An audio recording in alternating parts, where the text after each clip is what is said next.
नमस्कार। YouTube channel maths era and civil engineering by R P Vyas से मैं R P Vyas diploma first year second semester के उन सभी स्टूडेंट्स का हार्दिक स्वागत करता हूं जिनको इंजीनियरिंग मैकेनिक्स सब्जेक्ट कोड 2005 के अंतर्गत यूनिट 4 में centroid and centre of gravity पे स्टडी करना है।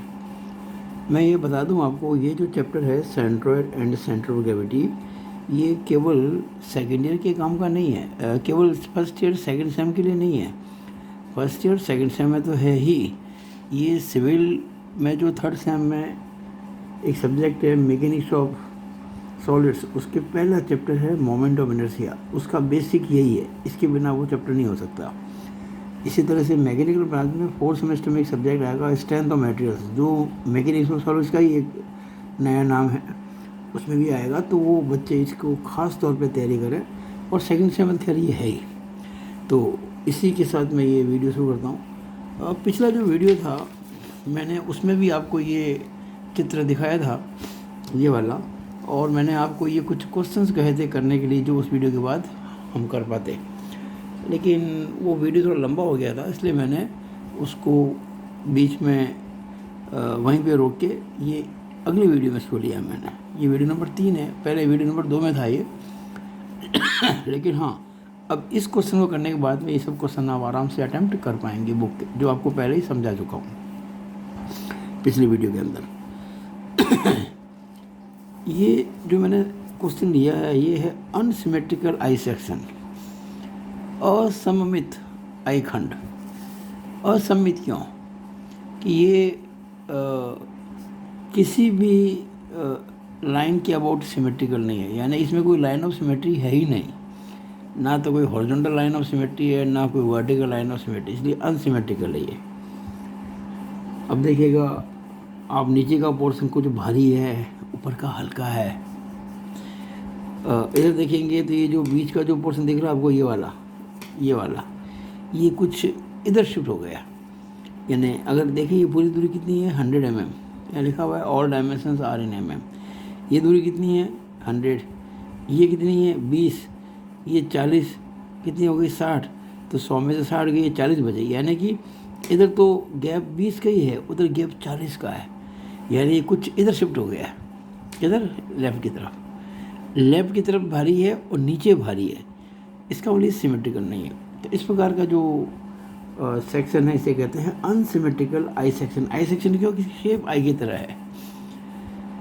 और ये एक क्वेश्चन आप अगर ढंग से समझ लेंगे तो इतने सारे क्वेश्चन को करने में आपको कोई दिक्कत नहीं आएगी। इसमें कुछ क्वेश्चन वो भी हैं जो बेसिक हैं, और ट्रायंगल पे सीजी कहाँ होती है, ट्रायंगल पे सीजी कहाँ होती है, सेमी सर्कल वगैरह जो बताया मैंने आपको पिछले वीडियो में, उसके भी क्वेश्चन इसके अंदर हैं, लेकिन सिंपल क्वेश्चन हैं। तो चलो शुरू करते हैं। ये जो क्वेश्चन मैंने लिया आपके लिए, ये क्वेश्चन 14 पेज 140 बुक 1 का है।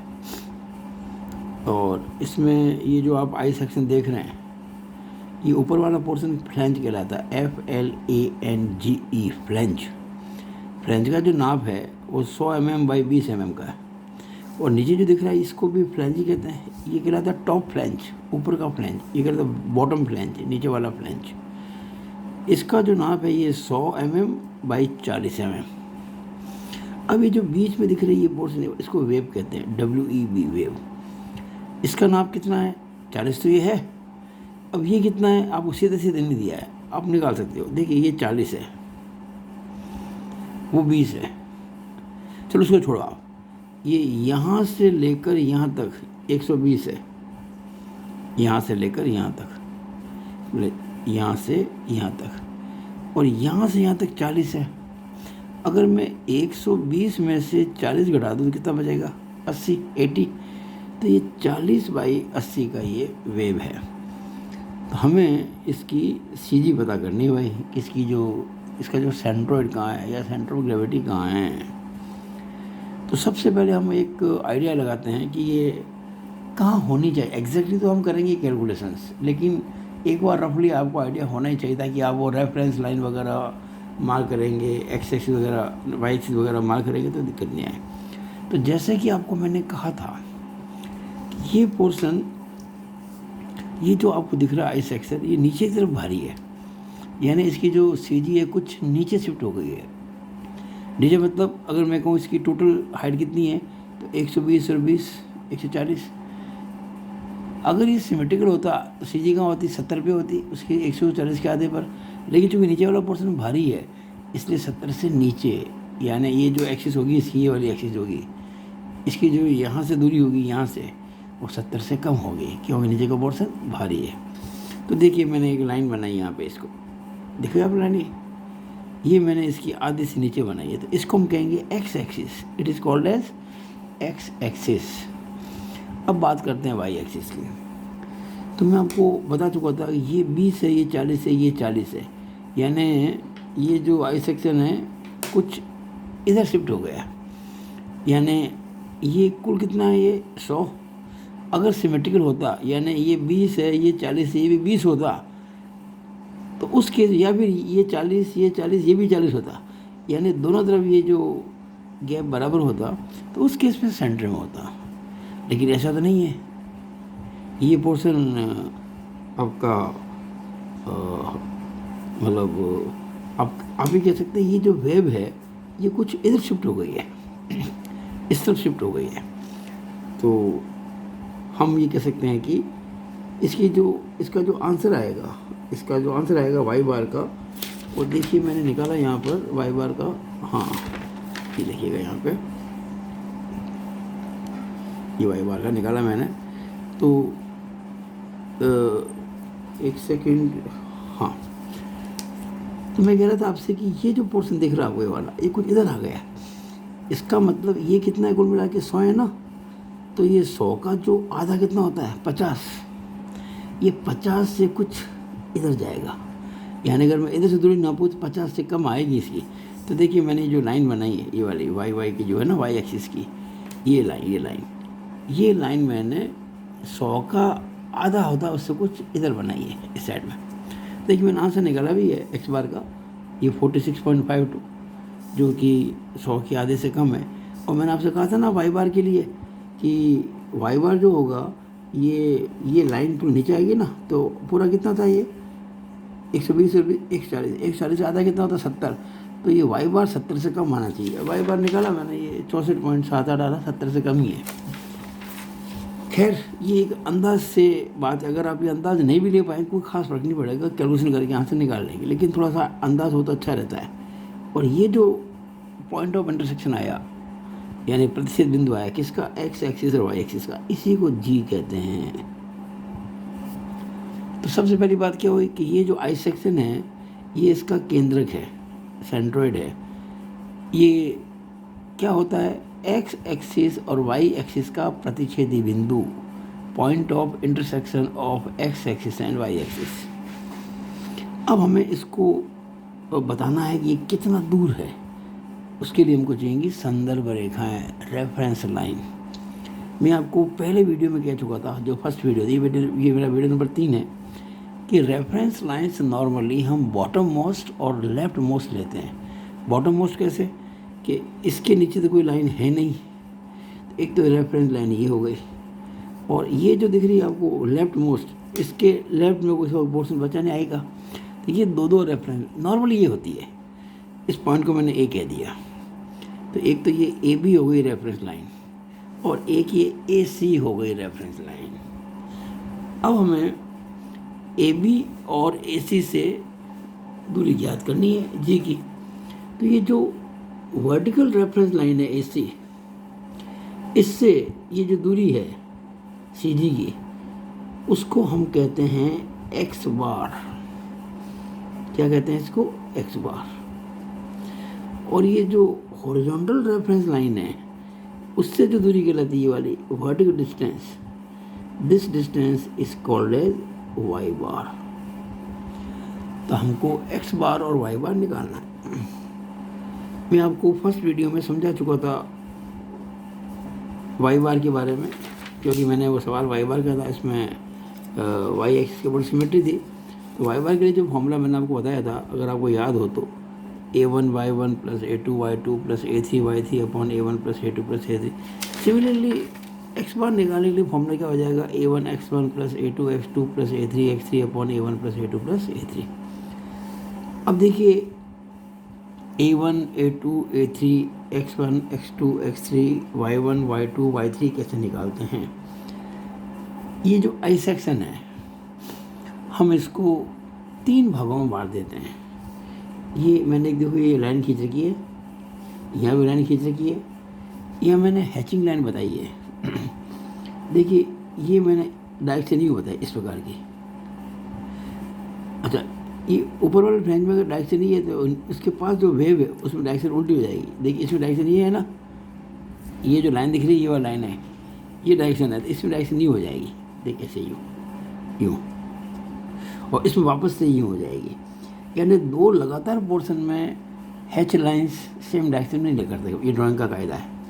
इसमें एक तरफ मान लीजिए यूँ है, फिर यूँ और फिर वापस यूँ, ऐसे होती है इस तरह से। इसमें यूँ, इसमें यूँ, इसमें यूँ। अब इस पोर्शन को मैंने 1 कह दिया, इसको मैंने 2 कह दिया, इसको मैंने 3 कह दिया। ये तीनों क्या है? रेक्टेंगल। आया था ना ये, लंबाई चौड़ाई लंबाई चौड़ाई लंबाई चौड़ाई। आयत का एरिया जो होता है, अब A1 कितना हो जाएगा? देखिए 100 × 40 4000 मिलीमीटर स्क्वायर। A2 कितना हो जाएगा?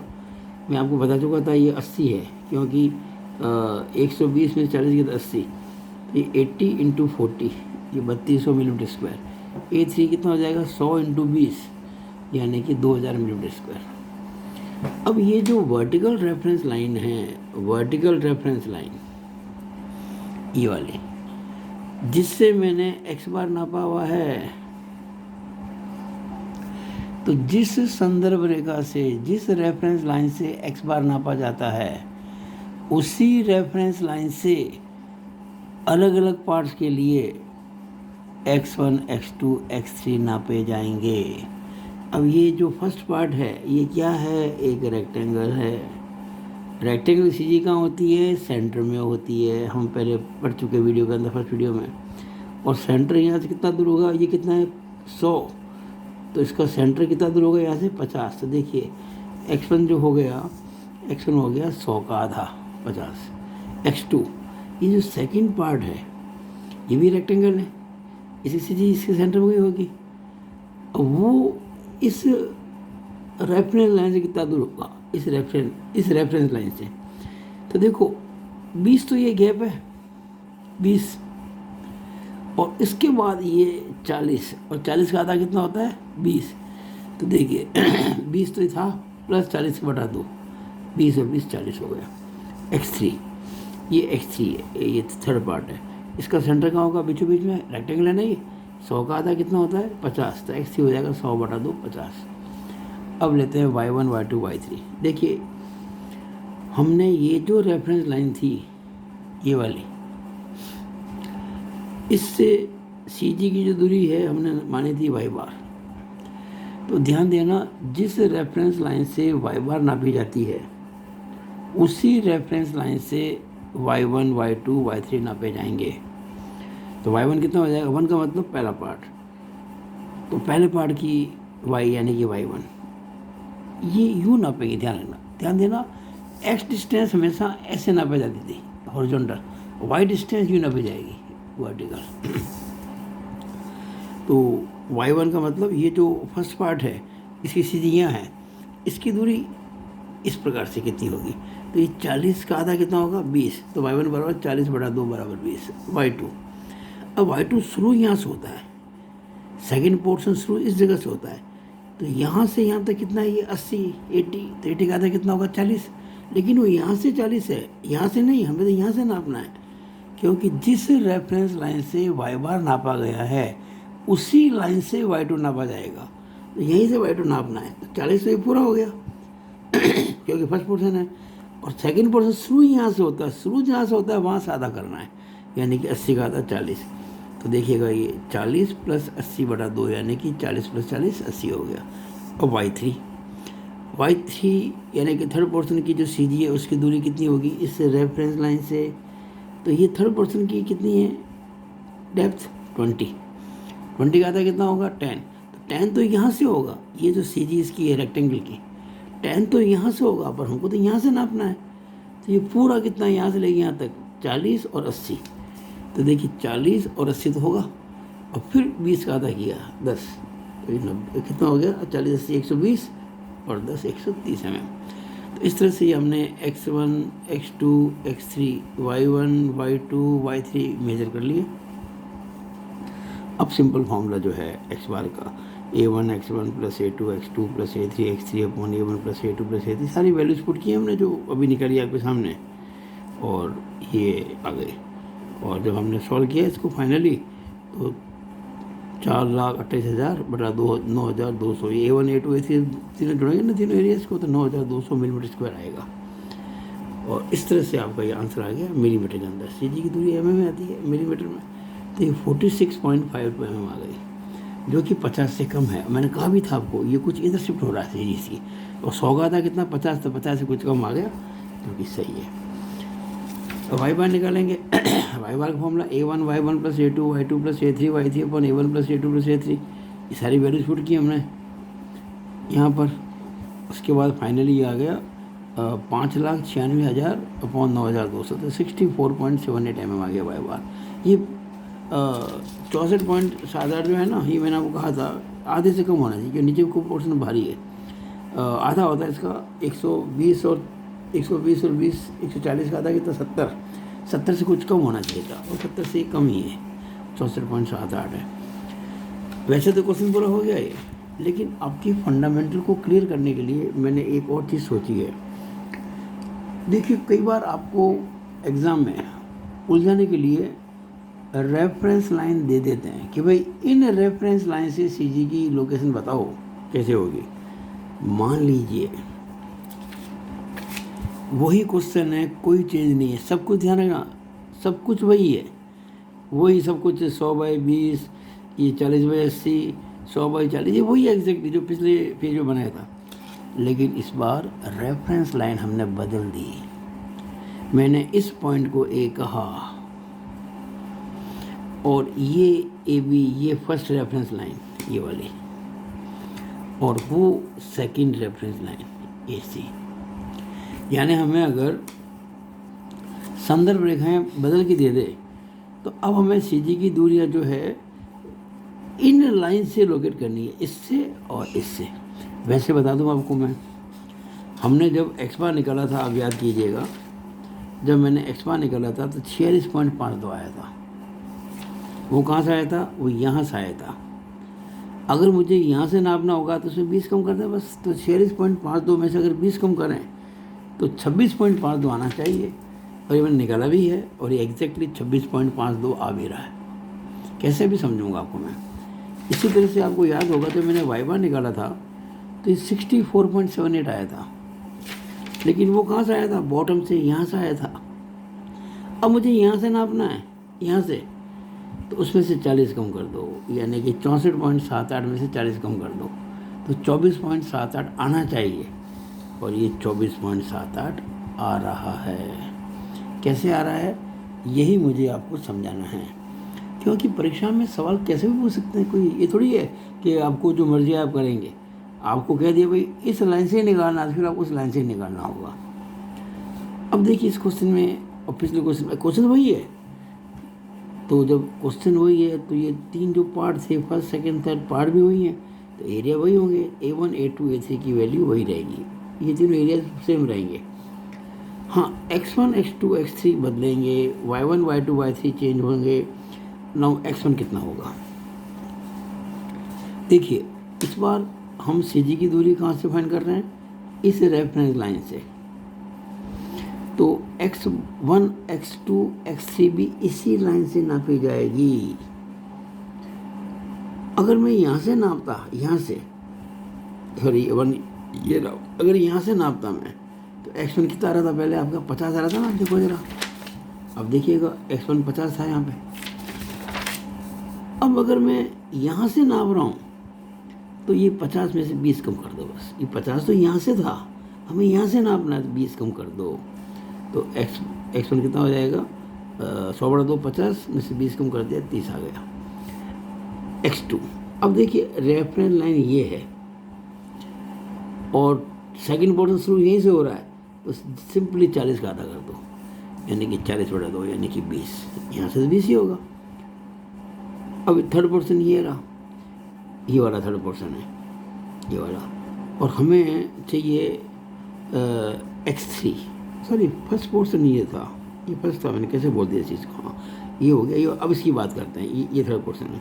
हाँ सेम ही रहेगा क्योंकि भी 100 है ना ये। तो देखिए एक्चुअली मुझे फर्स्ट का ये था, तो फर्स्ट में ये आप देखेंगे यहाँ से 50 थी और हमें यहाँ से निकालना, तो मैंने 20 कम कर दिया। सेम थर्ड का मैंने पहले बोल दिया था एक्चुअली, यहाँ से 50 था, ये 20 कम कर 30, दोनों में 30 ही आएगा। वैसे भी देखो ये भी 30 है और वो भी 30 ही है, और ये 20 आएगा क्योंकि शुरू यहाँ से हो रहा है, सिंपल। अब लेते हैं y दूरी। अगर मैं ये पहले पोर्शन की यहाँ से नापता, यहाँ से, तो 40 का आधा कितना था, 20 था, पिछली बार किया था हमने। लेकिन इस बार में ये रेफरेंस लाइन है, ध्यान ये वाली, और इससे ये नीचे है, ध्यान देना इस चीज़ को, बहुत इंपॉर्टेंट बात बता रहा हूँ। जैसे ये लाइन होती, इधर दूरी नापते आप उसको प्लस कहते, इधर नापेंगे उसको माइनस कहेंगे। इसी तरह ये लाइन है रेफरेंस, ऊपर नापते हैं तो प्लस कहते हैं और नीचे नापते हैं तो माइनस कहेंगे। ये चूँकि पोर्शन जो फर्स्ट है ये इस रेफरेंस लाइन से नीचे है, तो डिस्टेंस y1 माइनस में आएगी, ठीक है ना। पहले जब रेफरेंस लाइन ये थी तो सारे पोर्शन इसके ऊपर ही ऊपर थे, सारे प्लस में आ गए। लेकिन इस बार इस रेफरेंस लाइन से नीचे ये पोर्शन, कितना नीचे है, 40 का आधा करेंगे तो 20, तो -20 हो जाएगा। y2 निकालेंगे, ये रहा y2 शुरू यहीं से हो रहा है, ये कितना है, 80 है, 80 का आधा कितना हो जाएगा, 40। y3 शुरू यहाँ से हो रहा है, तो 20 का आधा 10, लेकिन 10 तो यहाँ से होगा और हमें यहाँ से निकालना है, 80 + 10 90, 80 + 10 90। अब आप वो जो फॉर्मूला था x बार का, वही a1x1 + a2x2 + a3x3 upon a1 + a2 + a3 जब सॉल्व करेंगे इसको सब वैल्यू पुट करके, तो 26.52 आएगा। ओके कर दिया मैंने। ओके क्यों किया, आपको मैंने पहले ही बता दिया था, इसका आंसर 26.52 आएगा, क्योंकि ये जो आंसर था x बार का वो 46.52 था, उसमें से 20 कम करना पड़ेगा, 26.52 हो गया। और जब y बार के लिए फॉर्मूला लगाया तो a1 y1, इस बार ध्यान देना y1 माइनस में है, इस बार y1 माइनस में है, तो a1 y1, तो y1 मैंने ब्रैकेट में लिखा, इंटू करके ब्रैकेट में -20 लिखा, plus a2 y2 + a3 y3 upon a1 + a2 + a3। जब सॉल्व करेंगे तो 24.78 आया, जो कि सही है। ओके, इसको ओके करना पड़ेगा, क्यों कि पहले हमारा आंसर आ रहा था y बार का 64.78, और उसमें से 40 कम कर दूंगा तो 24.78। तो मुझे आशा है कि आपको ये मेरा वीडियो अच्छा लगा होगा। मैंने काफ़ी कंसेप्ट आपकी क्लियर करने की कोशिश की है, कितना सफल हुआ ये आप जानते हैं, मैं नहीं जानता, मेरा काम था समझाना। और अगर आपको अच्छा लगा वीडियो, इसको लाइक और शेयर जरूर करें, और मेरे YouTube channel maths era and civil engineering by R Vyas को जरूर सब्सक्राइब करें अगर आपने अब तक नहीं किया है तो। It is all over about this video. Thank you.